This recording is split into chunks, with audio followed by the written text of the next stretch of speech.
14절 말씀입니다. 오늘도 말씀으로 시작하는 여러분을 사랑하고 축복합니다. 생명의 말씀을 붙드시고 또 승리의 삶을 사시기 바랍니다. 오늘 말씀은 출애굽기 14장 1절부터 14절 말씀입니다.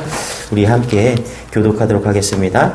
여호와께서 모세에게 말씀하여 이르시되 이스라엘 자손에게 명령하여 돌이켜 바다와 믹돌 사이에 비하히롯 앞 곧 바알스본 맞은편 바닷가에 장막을 치게 하라. 바로가 이스라엘 자손에 대하여 말하기를 그들이 그 땅에서 멀리 떠나 광야에 갇힌 바 되었다 하리라. 내가 바로의 마음을 완악하게 한즉 바로가 그들의 뒤를 따르리. 내가 그와 그의 온 군대로 말미암아 영광을 얻어 애굽 사람들이 나를 여호와인 줄 알게 하리라 하시매 무리가 그대로 행하리라. 그 백성이 도망한 사실에 애굽 왕에게 알려짐에 바로와 그의 신하들이 그 백성에 대하여 마음이 변하여 이르되 우리가 어찌 이같이 하여 이스라엘을 우리를 섬김에서 놓아 보내었는가 하고 바로하고 그의 병거를 갖추고 그의 백성을 데리고 갈새 선발된 병거 600대와 애굽의 모든 병거를 동원하니 지휘관들이 다 거느렸더라. 여호와께서 애굽 왕 바로의 마음을 완악하게 하셨으므로 그가 이스라엘 자손의 뒤를 따르니 이스라엘 자손이 담대히 나갔습니다. 애굽 사람들과 바로의 말들 병거들과 그 마병과 그 군대가 그들의 뒤를 따라 바알스본 맞은편 비하히롯 곁 해변 그들이 장막친 데에 미친지라. 바로가 가까이 올 때에 이스라엘 자손이 눈을 들어 온즉 애굽 사람들이 자기들 뒤에 이른지라. 이스라엘 자손이 심히 두려워하여 여호와께 부르짖고 그들이 또 모세에게 이르되 애굽에 매장지가 없어서 당신이 우리를 이끌어내어 이 광야에서 죽게 하느냐 어찌하여 당신이 우리를 애굽에서 이끌어내어 우리에게 이같이 하느냐. 우리가 애굽에서 당신에게 이른 말이 이것이 아니냐. 이르기를 우리를 내버려 두라. 우리가 애굽 사람을 섬길 것이라 하지 아니하더냐. 애굽 사람을 섬기는 것이 광야에서 죽는 것보다 낫겠노라. 모세가 백성에게 이르되 너희는 두려워하지 말고 가만히 서서 여호와께서 오늘 너희를 위하여 행하시는 구원을 보라. 너희가 오늘 본 애굽 사람을 영원히 다시 보지 아니하리라. 여호와께서 너희를 위하여 싸우시리니 너희는 가만히 있을지어다. 아멘. 네, 오늘 말씀 애굽에 대한 그 10가지 재앙이 끝나고 바로는 이스라엘 백성들에게 출애굽을 하라고 이제 그렇게 명령을 합니다. 그러나 막상 200만 명이 넘는 이 이스라엘 백성들이 출애굽을 하자 바로의 마음은 다시 완악해져서 이스라엘 백성들을 다시 이제 쫓아오기 시작합니다. 애굽 땅에서 출애굽한 이스라엘 백성들 이제 그리고 홍해 앞에 서게 되는 그런 말씀인데요. 2절 같이 한번 읽어볼게요. 2절입니다. 이스라엘 자손에게 명령하여 돌이켜 바다와 믹돌 사이에 비하히롯 앞 곧 바알스본 맞은편 바닷가에 장막을 치게 하라. 자, 하나님께서 모세에게 이 장소에서 이제 장막을 치고 진을 치라 이렇게 말을 하고 있는 것입니다.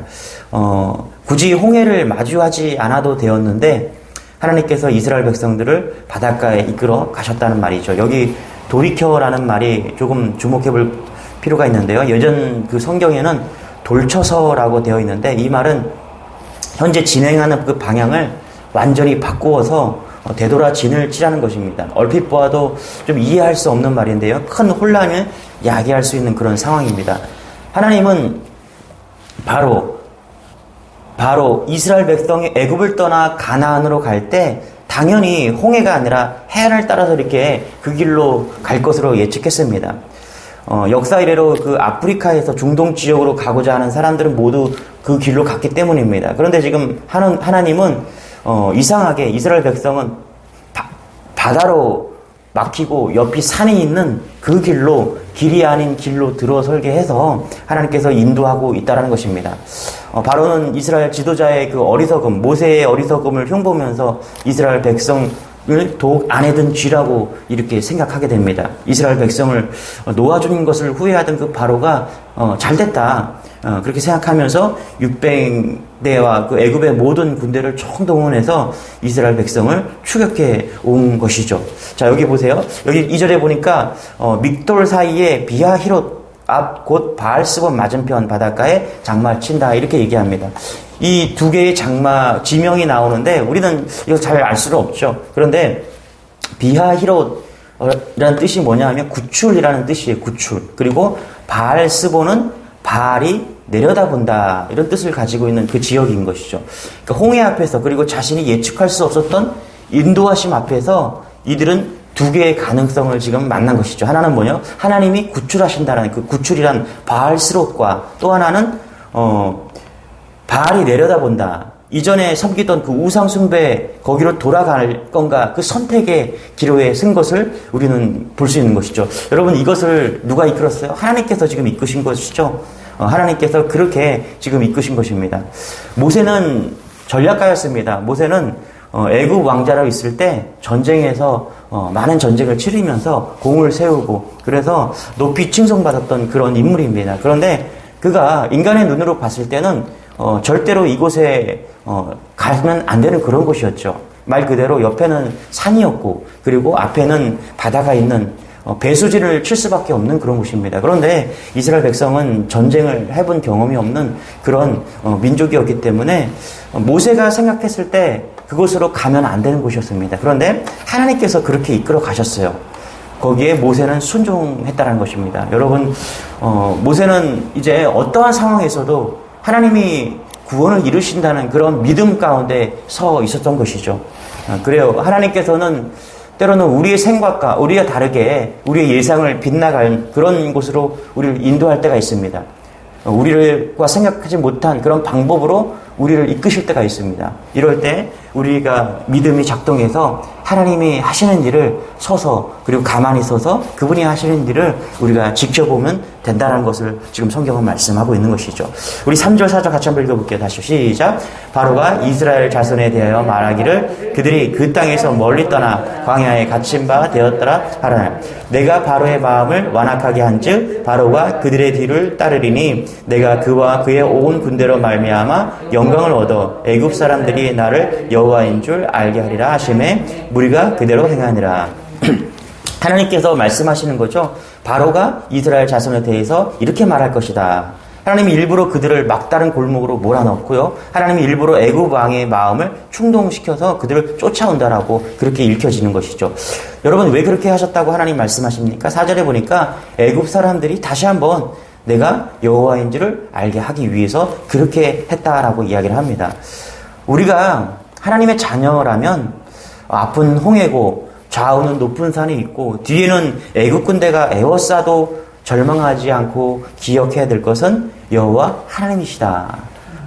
인생을 살면서 우리가 하나님의 백성이라고 우리가 그렇게 이제 작정하고 나아간다면 하나님께서는 때로는 양옆은 절벽이요 또 바로 앞은 홍해 같은 그런 절망을 만나도 우리가 절망하지 않고 하늘을 바라다 본다면 하나님께서는 반드시 도움의 손길을 펼치신다는 것입니다. 왜 그렇습니까? 하나님은 그 모든 계획을 가지고 계신 분이시기 때문입니다. 오늘 말씀 보면은 4절에 보면은 이것이 하나님께서 계획하시고 하나님께서 자신의 모습 여호와됨을 보여주기 위해서 이렇게 하고 있다는 것입니다. 이런 하나님을 믿는 여러분 되시길 바랍니다. 우리 5절부터 쭉 보면 6절까지만 읽어볼게요. 그 백성이 도망한 사실이 애굽 왕에 알려짐에 바로와 그의 신하들이 그 백성에 대하여 마음이 변하 이르되 우리가 어찌 이같이 하여 이스라엘을 우리 섬김에서 놓아 보내었는가 하고 바로하고 그의 병거를 갖추고 그의 백성을 데리고 갈세. 10가지 재앙으로 모세와 이스라엘 백성들을 출애굽하게 했던 그 바로가 금세 마음이 바뀌어서 이스라엘을 뒤쫓기 시작하는 겁니다. 여기 보니까 얼마나 많은 군대가 쫓았는지 병거만 600대라고 이야기를 합니다. 이 전차만 600대니까 그 전차를 끄는 그 말이 2마리씩 끌었다고 치면은 1000마리의 말이 넘는 거죠. 그리고 수많은 병거와 마병들, 병거를 관리하는 마병들도 있고 또 군인들도 있으니까 어마어마한 군대들이 쫓아왔다라고 이야기를 합니다. 자, 애국 군대를 본 이스라엘 백성들의 반응이 어떻습니까? 10절, 12절, 11절까지 두 절만 읽기 시작.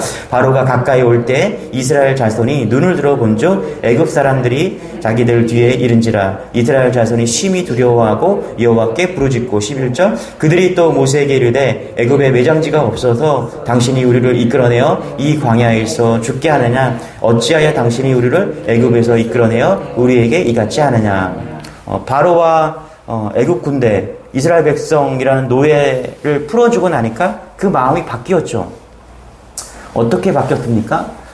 다시 완악한 마음이 생겨나고 다시 본성이 드러난 것입니다. 바로와 애굽들 그 본성, 경제적인 손실이 가해지니까 그들의 마음은 본성으로 바뀐 것이죠. 그런가 하면 이스라엘 백성들은 애국 군대를 보자마자 그들은 다시 마음이 바뀌었습니다. 본성이 드러난 것이죠. 이스라엘 백성들은 위기 앞에서 본성이 드러나고 다시 마음이 바뀌기 시작합니다. 그래요. 우리 인간들은요, 우리의 경제적 손실 그리고 위기가 찾아오면 우리가 본성이 드러나고 원망하게 되고 불평하게 되는 것이 우리의 모습인 것이죠. 그런데 여러분, 정말 믿음이라는 것은 무엇일까요? 정말 믿음이라는 것은 우리가 경제적 손실 앞에서 그리고 위기 앞에서 본성이 사라지고 하나님을 볼 수 있는 것, 그것이 신앙이라고 오늘 성경은 말씀하고 있는 것입니다. 여기 그런 사람이 있습니다. 그리고 우리도 그런 모습이 되었으면 좋겠습니다. 어떤 위기가 찾아와도 변하지 않는 믿음, 어떤 위기 속에서도, 어떤 손해 앞에서도, 어떤 절망 속에서도 하나님을 바라볼 수 있는 그 믿음. 오늘 모세와 아론이 그것을 보여주고 있는데요. 13절, 14절 같이 한번 읽겠습니다. 모세가 백성에게 이르되 너희는 두려워하지 말고 가만히 서서 여호와께서 오늘 너희를 위하여 행하시는 구원을 보라. 너희가 오늘 본 애굽 사람을 영원히 다시 보지 아니하리라. 여호와께서 너희를 위하여 싸우리니 너희는 가만히 있을지어다. 그렇죠? 홍해 앞에서, 절망 앞에서, 위기 앞에서 하나님께서 기적을 행하시기 전에 처음으로 하신 명령이 뭐예요? 모세는 선포합니다. 두려워하지 말고 그리고 가만히 서서 하나님이 하실 구원을 보라, 이렇게 얘기하는 것이죠. 모세는 이것을 믿고 그렇게 실제적으로 하고 있는 것입니다. 여러분, 두려움이 찾아올 때, 위기가 찾아올 때, 그리고 경제적 손실이 찾아올 때, 그럴 때 주님을 바라볼 수 있는 그런 여러분 되시기를 소망합니다. 2차 세계대전 당시에 미국의 젊은이가 전쟁에 나가서 23만 명이 전사했다라고 합니다. 그런데 집에서 자식을 염려하다 죽은 부모의 수가 100만 명이 넘는다고 합니다. 이것이 사실인지는 정확히는 알 수 없는 것 같아요. 그런데 이런 기록이 있어서 좀 가져와 봤는데 어떤 근거인지는 모르지만 두려움과 걱정이라는 그 적이 얼마나 무서운 것인가를 보여주고 있다는 것입니다. 정말 우리가 홍해를 만난다면, 그리고 자식이 죽음을 만난다면 정말 두려워하고 절망할 수밖에 없는 것이죠. 그런데 여러분, 공포가 노크할 때, 위기가 노크할 때 믿음이 나아가봤더니 아무것도 없다라는 그 짧은 편이 있습니다. 믿음이 모든 것을 이길 수 있다는 것입니다. 이런 믿음이 여러분에게 그리고 오늘 우리에게 있기를 소망합니다. 그래서 이 절망과 위기가 찾아올 때 오늘 우리가 해야 될 것은 뭐냐면 하나님이 누구신가 가만히 서서 그분을 보는 믿음, 이것이 모세의 믿음이었고 이것이 우리의 믿음이 되기를 소망합니다. 바닷가에 가면은 수영장에 이렇게 구조대원들이 항상 이렇게 여름이면은 대기하고 있다라고 이야기를 합니다. 그런데 이 구조대원들이 훈련하는 것 중에 하나가 뭐냐면 물에 빠져서 살려달라고 하는 그 소리를 듣는 훈련을 계속 한다고 합니다. 이 물에 빠져서 살려달라고 하는 이 소리는 사람들이 즐거워서 노는 소리와는 완전히 다른 그 데시벨의 소리라는 것이죠. 그래서 상당히 민감하고 그리고 어떤 상황이 오더라도 이 구조대원들은 그 소리를 잘 듣게 훈련이 되었다라고 이야기를 합니다. 그래서 거의 많은 사람들이 구조되는 것을 볼 수가 있는데요. 우리 하나님께서도 마찬가지입니다. 아무리 절대절명에 목숨이 위태로운 그런 시간이 오더라도 우리가 하나님을 부른다면 하나님께서는 누구보다 빨리 그 소리를 듣는다는 것입니다. 그리고 그렇게 되었을 때, 그 위기를 만났을 때 우리가 해야 될 일은 조난을 당했을 때, 물에 빠졌을 때 우리의 모든 힘을 빼고 그 구조대원에게 우리를 맡길 때 쉽게 구조될 수 있다는 것이죠. 마찬가지입니다. 위기를 만났을 때 하나님께 이름을 부르고 가만히 있어서 그분이 하실 일을 우리가 바라볼 때 하나님은 그 일을 하실 것입니다. 그런 믿음들이 우리 안에 있고 또 그런 믿음으로 오늘을 사시는 그런 믿음의 백성들이 다 되기를 주님의 이름으로 축원합니다. 기도하겠습니다. 하나님, 오늘 모세를 통해서 또 이스라엘과 애굽 백성들을 통해서 우리가 위기 앞에서 또 경제적 손실 앞에서 두려움 앞에서 무엇을 바라봐야 될지 오늘은 말씀하고 계십니다.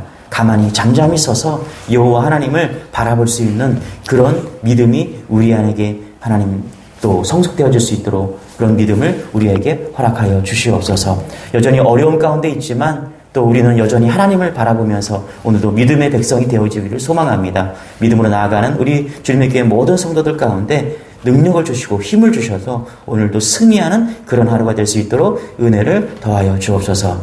감사드리며 예수님의 이름으로 기도드리옵나이다. 아멘. 이 말씀을 부여잡고 이런 믿음 가져가고 우리 기도하겠습니다.